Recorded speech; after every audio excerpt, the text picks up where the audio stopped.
considered one of the crown jewels of the Cincinnati public school system. Today, people spoke out against the reassignment of the school's principal and artistic director.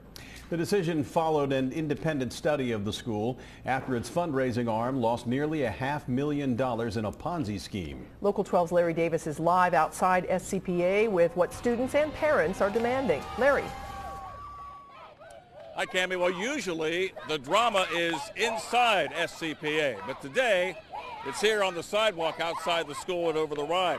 Now, holding signs and chanting support, students and even some of their parents are outraged over the decision to reassign two important and popular members of their administration. The protest began early this morning and went into the afternoon, all voicing displeasure over the decision to reassign Principal Steve Brokamp and Artistic Director Dr. Isidore Rudnick. We believe that if they get taken from our school, that the school will have little to no chance, because they know how things work here and they know all the children, by name or by major. They personally care about our artistic excellence. The decision came after the release of an independent study following the Ponzi scheme debacle. It found while SCPA has moments of artistic and academic excellence, it's handicapped by organizational, structural, and leadership deficiencies.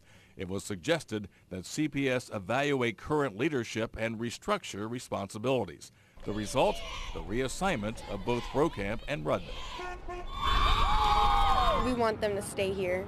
We don't want them to leave at all. And it wasn't just the students. Parents took issue with the decision and some took part in the protest. It's very important. They put in a lot of hands-on with the kids. They take the kids' interests if they need them here. Especially when I think about the arts program here and Dr. Rudnick and some of the work that he's done. He spends countless hours here. I just don't know that it's a fair assessment right now to just release them. The upheaval impacts younger students as well. I want them to come back. I want them to stay. Again, most of these students, and they're still chanting outside SCPA, most of these students say that Brokamp and Rudnick are key to the success here of what many people say is the hidden jewel among all the CPS schools. Now, these protests continue.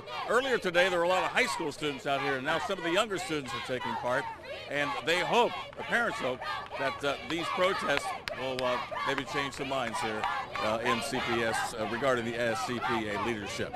Live and over the Rhine, Larry Davis, Local 12 News. Can be back to you. Well, we'll have to wait and see if it makes a difference. Larry, thank you. SCPA parents are scheduled to meet in about an hour outside the school to talk about the decision to reassign the two top school officials.